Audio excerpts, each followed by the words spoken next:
yang namanya kecintaan kepada Allah itu perlu bukti. Ketika ucapan kita tidak sesuai dengan perilaku kita, maka bisa dikatakan ucapan kita adalah ucapan bohong saja. Ada anak muda yang mengatakan cintanya kepada seorang gadis yang cantik jelita. Kamu Neng adalah yang sangat cantik di kampung ini, yang paling cantik parasnya, yang segalanya dari ujung rambut sampai ujung kaki dipujinya. Tetapi hanya pujian, hanya pengakuan, tetapi tidak ada pengorbanan untuk yang ia cintai. Apa kata si perempuan? Abang memang bisa gombal saja. Abang hanya bisa menyampaikan tutur kata yang lemah lembut, yang bisa menggugah daripada rasa cinta. Tetapi ketahuilah abang, apa yang abang sampaikan itu kalau belum ada bukti, tidak ada pengorbanan, maka ucapan abang itu hanya sebatas lidah saja. Kalau kita mengatakan cinta kepada Allah, bukti kita pengorbanan untuk Allah itu apa? Kalau kita cinta kepada Rasulullah sallallahu alaihi wasallam sebagai nabi kita, sebagai suri teladan kita, lalu bukti cinta kita kepada nabi itu apa? Tentunya cinta bukan hanya ucapan. Cinta adalah rasa dan sesuatu yang harus kita korbankan kepada siapa yang kita cintai. Maka dalam kesempatan ini jamaah Allah Subhanahu wa taala, ada sebuah hadis qudsi yang Allah Subhanahu wa taala cinta kepada 3 perkara tersebut. Uhibbu, aku cinta, kata Allah Subhanahu wa taala, kepada 3 perkara,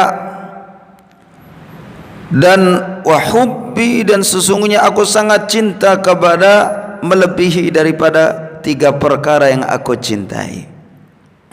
Jadi Allah cinta kepada 3 golongan manusia, dan Allah lebih cinta lagi daripada 3 golongan manusia tersebut. Yang pertama, jamaah Allah Subhanahu wa taala, Allah cinta kepada seorang kaya raya dermawan, ya, yang menginfakkan hartanya di jalan Allah. Dan Allah lebih cinta kepada seorang fakir yang menafkahkan hartanya di jalan Allah. Allah cinta kepada seorang kaya yang dermawan, tetapi Allah lebih cinta kepada seorang fakir yang dermawan. Masya Allah. Kalau orang kaya yang dermawan itu sudah wajar, karena dengan syukurnya, dengan hartanya, dia menginfakkan hartanya di jalan Allah.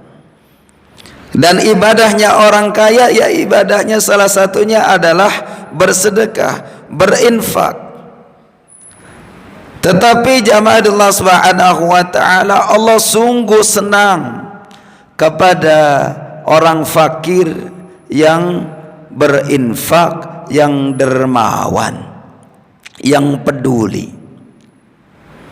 Kenapa jamaah Allah Subhanahu wa taala 10.000-nya orang kaya yang diinfakkan di jalan Allah dengan 10.000-nya orang miskin yang infak juga dengan nominal yang sama?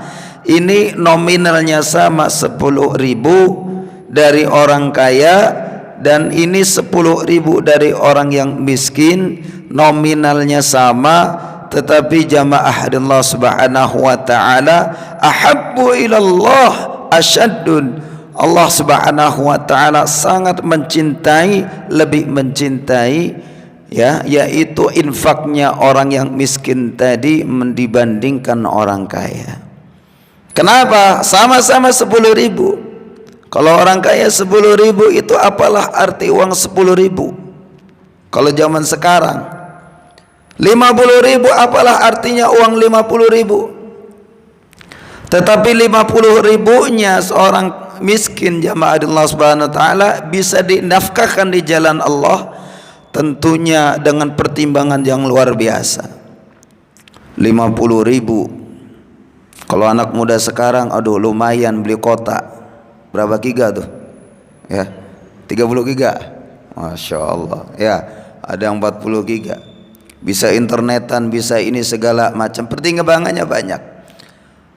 50.000 buat ini, buat itu, buat makan lumayan sehari. Masya Allah. Ya, uangnya pas-pasan, uangnya sedikit, tetapi ketika ada jalur untuk infak di jalan Allah, ada orang yang membutuhkan, ada yang memang harus kita bantu dengan uang kita, walaupun mepet ya keadaannya, maka itu akan lebih dicintai oleh Allah Subhanahu wa taala. Bukan nominalnya, tetapi rasa kepedulian kita kepada sesama yang kita keluarkan itu walaupun kecil, tidak sama dengan yang dikeluarkan, tetapi jamaah Allah taala, karena ada rasa kepedulian, rasa infaknya di jalan Allah, maka dinilai sangat dicintai oleh Allah Subhanahu wa taala. Di zaman sahabat radhiyallahu an di perang Tabuk, ada Sayyidina Abu Bakar radhiyallahu an. Kita terkenal yang paling kaya, ya salah satunya si Abu Bakar. Tapi berjalannya waktu, jamaah Allah Subhanahu wa taala, dengan pengorbanan agama, itu semua yang namanya hartanya dibawa semua untuk pengorbanan agama. Kita kenal Sayyidina daripada Abdurrahman bin Auf, Utsman bin Affan. Tetapi dalam perang Tabuk kali ini, sahabat yang membawa segala hartanya hanya Abu Bakar radhiyallahu an. Banyak sahabat yang kaya, tetapi enggak tanggung-tanggung berinfak di jalan Allah. Yang namanya Sayyidina Abu Bakar itu semuanya dibawa. Bahkan satu riwayat disebutkan sampai kagak ada sama sekali yang kagak dibawa, itu jarum yang udah patah nempel di dinding dibawa juga. Masya Allah, habis-habisan. Maka sampai di Rasulullah sallallahu alaihi wasallam ditanya, wahai Abu Bakar, apa yang tinggalkan untuk keluargamu dan anakmu? Ucapannya adalah ucapan yang luar biasa, ucapan keimanan yang luar biasa. Apa dia jawab? Aku tinggalkan Allah dan Rasulnya. Masuknya keyakinan kepada Allah dan Rasulnya yang akan mencukupi mereka semuanya. Masya Allah. Jadi apa yang dikorbankan itu dalam kondisinya yang memang tidak punya apa-apa, ketika ada panggilan Allah, maka itulah yang luar biasa. Ada satu sahabat nggak punya apa-apa, tetapi harus menjamu tamunya Rasul. Masya Allah. Kalau bahasa kita lagi kumpul begini, siapa nih yang siap terima ya tamunya Rasulullah Sallallahu Alaihi Wasallam? Maka ada sahabat, laki-lakinya, bapaknya nih bilang, aduh, kalau kita bilang begini, kita nggak punya apa-apa ya. Kita mau musyawarah dulu sama bini, sama istri. Emang kita orang kismin, orang miskin, kagak punya apa-apa, tetapi di mata kita, di depan kita nih ada takaza agama, ada sesuatu yang luar biasa. Lain sama kita. Kalau orang-orang dulu biar kata nggak punya apa-apa, kalau sudah pahala di depan mata, itu semuanya Allah kasih. Pulang ke rumah bilang sama bini, neng punya apa? Kagak punya apa-apa. Ada roti sepotong mano. Itu buat anak-anak doang. Buat anak-anak, kasihan belum makan. Musyawarah, ya udah anak-anaknya tidur dulu. Nah, ini tamunya Rasulullah SAW mau datang. Maka dijamu itu tamu, bermusyawarah yang luar biasa. Neng, nanti kalau tamunya sudah datang dihidangkan makanannya. Nanti saya pura-pura benerin lampu, matiin lampunya. Saya pura-pura mengunyah supaya dianggap kita sama-sama makan bareng tamu. Masya Allah. Dan Allah Subhanahu wa taala, segitunya orang yang mengamalkan agama walaupun nggak punya, dikeluarkan juga kepada orang lain yang membutuhkan. Sampai turun ayat, bayangin. Kelaparannya sahabat untuk memberikan hartanya di jalan Allah untuk orang lain sampai turun ayat. Wa yu'thiruna ala anfusihim walau kana bihim khasasah. Mereka mengutamakan saudaranya, kelaparan saudaranya, segalanya untuk saudaranya, walau kana bihim khasasah, walaupun dirinya sendiri itu memerlukan. Ini namanya sifat athar, mendahulukan orang lain walaupun dirinya sendiri membutuhkan, memberikan yang dia punya kepada orang lain walaupun dirinya pun perlu, tetapi didasari dengan Allah Subhanahu wa ta'ala. Masya Allah. Nah, orang yang ketika mepet nggak punya duit masih sempat sedekah, ketemu kotak amal rasanya nggak enak sampai lewat itu kotak amal kalau belum sedekah, walaupun yang dikeluarkan 2.000, emang yang dia punya 2.000. Lain hal kalau yang dipunya di buka dompetnya ada yang merah, ada yang biru, ada yang abu-abu. Yang pasti dicomot yang abu-abu biasanya, jarang yang merah. Yang merah mentar kontrakan, pulsa, ya bensin segala macam. 50.000 lumayan, beras 3 liter 4 liter tuh, 10.000 pulsa 10 masih bisa. Nah giliran yang dicomot yang mana? Yang pakai sorban, masih sayang yang pakai sorban. Tetapi ambil juga yang pakai sorban tetapi yang agak lecek, yang warnanya abu-abu. Paling banter yang diambil apa? Yang bawa golok. Ustaz Dahlan kasihan kalau ngitung duit no. Kebanyakan yang bawa golok. Masya Allah. Kadang-kadang jamaah Allah Subhanahu wa ta'ala yang kita keluarkan tuh yang paling kecil. Tetapi dalam hal ini, posisi dalam keadaan kita nggak punya, sempat-sempatnya juga infak, ya, maka asyaddu, lebih Allah cintai daripada orang kaya yang berinfak dengan nominal yang sama. 5.000-nya saya dengan 5.000-nya orang kaya, 5.000 yang sama tetapi dengan jeripayah yang luar biasa, Allah lebih cinta. Yang kedua, Allah Subhanahu wa ta'ala cinta, ya, kepada orang miskin yang tawadu, rendah hati. Wa hubbi, tetapi aku lebih cinta, Allah sangat cinta kepada orang kaya yang rendah hati. Waduh, ini hitungannya luar biasa. Kalau dibilang kaya, ya, rendah hati itu luar biasa. Karena apa? Mohon maaf, namanya kekayaan, baik itu jabatan, baik itu ilmu, itu kekayaan semua. Kalau orang yang punya ilmu juga diuji dengan keilmuannya. Ini kan udah LC, tahu LC? Lulusan Ciamis, ya. LC, MA, sampai kadangnya MCK, masa MCK sekarang. Gila dengan apa namanya, gelar. Pada kata Ustaz Dedi mau gelar ya, tinggal gelar ke ya. Nah, artinya apa? Kadang dengan ilmunya itu merasa bangga diri. Orang kalau lewat di depan kita, masya Allah, kayaknya nggak salaman rasanya, aduh, nggak tahu gue siapa nih. Gue kan yang ngajar di sini. Gue kan hafil Quran, hafal 30 juz. Emang lu cuma juz 30 doang, itu ujungnya doang, Anas. Masya Allah, ya, merasa bangga, gue yang paling pinter, gue yang paling segalanya dari ilmu. Maka salah satunya adalah ujian bagi orang berilmu adalah merasa tahu, merasa lebih tahu, dan itu adalah penyakit.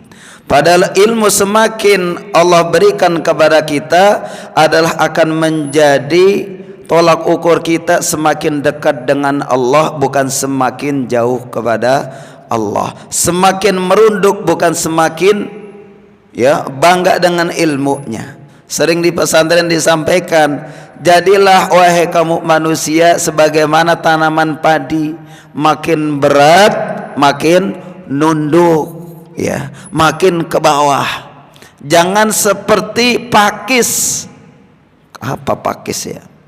Ya pohon paku-paku kata orang Ambon. Ya, pakis, jalar. Ya, ketika dia kecil merunduk, ketika gede dia megar. Ya. Sampai ada istilah bahasa Jawa, kun parian. Bukan bahasa Arab, bahasa Jawa. Kun parian. Jadilah seperti padi, wala takun pakisan, dan jangan jadi kamu seperti pakis. Yaitu tadi, semakin berat menunduk, ya, jangan sampai semakin besar kemudian dia meninggi. Kita belajar, ya, maka makin kita tawadhu. Karena Nabi sallallahu alaihi wasallam dalam kitab Barzanji sebutkan bahwa baginda Nabi sallallahu alaihi wasallam dasyadidul haya wa tawadhu. Jadi sangat pemalu baginda Nabi dan tawadhu. Masya Allah, luar biasa tuh baginda Nabi. Tawadhu, rendah, ya, rendah diri, ya, rendah hati. Mohon maaf, rendah hati. Berat gak? Berat. Orang yang punya ilmu untuk rendah hatinya berat, karena merasa punya ilmunya, karena merasa tahu, dan itu ada sesuatu penyakitnya. Orang yang diuji dengan hartanya sombong. Kalau bukan gue yang ngurusin, lu jadi apa? Kalau gue yang bukan bangun, kalau bukan gue, kalau kena gue, bahaya. Ketika kalau bukan gue, nggak akan bisa terwujud. Kalau bukan karena gue, semuanya nggak bisa jalan. Kalau bukan gue, begitu. Seandainya kita jawab itu, emang kalau bukan lu siapa? Nah, hati-hati. Jadi jamaah Allah subhanahu wa ta'ala, Allah subhanahu wa ta'ala suka kepada orang yang fakir, yang tawadu. Karena umum udah miskin, kita nggak punya apa-apa, rendah diri, emang cocok. Emang apa yang kita banggain? Bagain baju kumel, bagain harta blangsak pisan. Ora punya. Mau nampang wajah orang peduli sama kita. Maka wajar ketika kita tawadhu, rendah diri, emang udah sewajarnya kita rendah diri. Allah cinta, tetapi Allah lebih cinta kepada orang kaya yang rendah diri. Karena apa? Dengan kekayaannya ternyata tidak sombong, dia rendah diri luar biasa, maka lebih Allah cinta. Maka jamaah Allah subhanahu wa ta'ala, itu yang kedua. Yang ketiga adalah Allah cinta kepada orang tua yang taat. Dalam riwayat yang lain, dalam matannya berbeda, Allah cinta kepada orang tua yang bertobat. Tetapi Allah lebih cinta kepada anak muda yang taat dan tobat. Coba dipikirin dah. Orang tua yang taat Allah cintai, yang tobat. Tetapi Allah lebih cinta kepada anak muda yang taat dan tobat. Kenapa? Hitungannya beda. Ya. Pak Ustadz udah pernah muda, kali lahir langsung tua. Ya. Rata-rata kalau pernah muda, pernah. Tetapi ingat, yang muda belum tentu tua. Kalau ditanya pernah muda, pernah. Kalau orang tua pernah muda, tapi anak muda belum tentu tua, belum nyampe tua udah mati. Masya Allah. Allah cinta kepada orang tua yang tobat. Wajar kalau orang tua yang tobat, pertama makan garamnya udah terlalu banyak, kebangetan banyak, hidupnya udah lama, ya, rupa-rupa tuh manis, getir, pahit udah dialamin. Di ujung daripada sisa umurnya tobat, ke masjid, buka Quran, jadi tokek masjid, di mana ajan dia nongkrong, itu sudah wajar, emang kudu begitu. Kalau orang yang sudah umur, kalau bahasa syekhun itu orang tua, artinya masa hidupnya udah lama, apalagi sudah 40 ke atas, itu siap-siap setiap ajan itu kudu di masjid. Kalau bisa sibuknya itu cuma narik narik tasbih, buka Quran, zikir, sholat, begitu aja udah. Ya, jangan mikirin kawin lagi. Masya Allah. Ini sholat belum benar, baca Quran jarang dibuka, pikirannya ke sono mulu, Masya Allah. Ya Allah. Jadi kalau orang tua tobat, kalau dari segi umur, dari segi dosa segala macam, emang sewajarnya dalam konteks hadis ini. Tapi wahubbi, lebih aku cintai, sangat aku cintai adalah anak muda yang tobat. Dihitung-hitung begini, kalau tadi sudah dikatakan orang tua wajar tobat, emang udah mau bau mati, udah bau kubur. Coba ikutin dah orang tua mah. Ya, apabila mata udah lamur, tahu lamur, udah nggak kelihatan, kalau baca udah begini. Ya, lihat duit doang enggak, duit merah 100, biru ya 50 udah kelihatan jauh 50 meter udah masih kelihatan kalau duit. Tapi kalau baca udah begini, rumahnya ini jauh dekat udah min plus segala macam. Mata udahlah lamur, gigi udah atu-atu gugur, udah pamit atu-atu selamat tinggal, gigi atu-atu habis ya, nyengir doang dah. Apabila uban sudah bertabur, udah mulai putih dikit-dikit, lama-lama habis ya, hitamnya hilang semua. Apabila pipi kulit udah mulai kendur, maka udah siap-siap masuk kubur. Tuh, makanya wajar untuk taat kepada Allah, kudu dekat-dekat masjid, kudu dekat-dekat baca Quran. Kan tadi udah kasih tahu ya, kalau sudah kita udah mau mati mah dekat-dekat daripada masjid, sebelum digotong nanti dipaksa ke masjid. Kalau kita hidup ini nggak mau sholat, ya hati-hati, ntar keburu disolatin, kan begitu. Anak muda perhitungannya bisa taat kepada Allah sehingga Allah cintai, perhitungannya luar biasa. Yang pertama umur. Apa alasan anak muda? Gua masih muda, ntar sholat ntar aja. Sampai ada yang mengatakan hidup mah santai bro, pacaran dulu ya, asik-asik dulu, ngetrek dulu, ngetrek nenek-nenek sampai kojlojotan kalau lewat, bawa motornya udah kayak apaan tahu, sebret ya. Quran mah nanti kalau udah tua-tuaan baca Quran, zikir nanti ya, ketaatan nanti aja kalau udah tua, kira-kira udah nggak ada urusan, kira-kira udah sakit-sakitan, baru ntar taat dah, tobat ntar. Sekarang anak muda mah nih masih segar, udah maksiat dulu be, naudzubillah.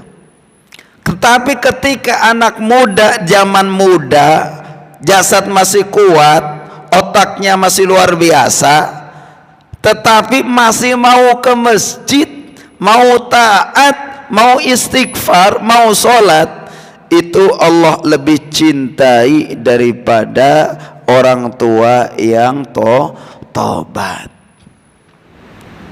Apalagi zaman sekarang anak muda ya, kalau sudah yang namanya anak muda sekarang hitungannya beda dengan anak muda yang dulu. Padahal jamaah Allah Subhanahu wa taala, subbanul yaum rijalul ghaib, anak muda yang sekarang itu yang akan menjadi anak muda yang berikutnya. Jadi maksudnya apa? Generasi. Imam gak selalu ustadz dahlan terus, ada masanya ya. Ya mudah-mudahan panjang umur, amin. Nah, nanti gantian Bang Nanta yang naik, nanti gantian Ustadz Nahdi yang naik, dan seterusnya. Jangan sampai nanti sholat maghrib Ustadz Dahlan kondangan, Haji Udin kondangan, ustadz yang lain, imam yang lain kondangan, giliran udah komat dorong-dorongan kagak ada yang maju.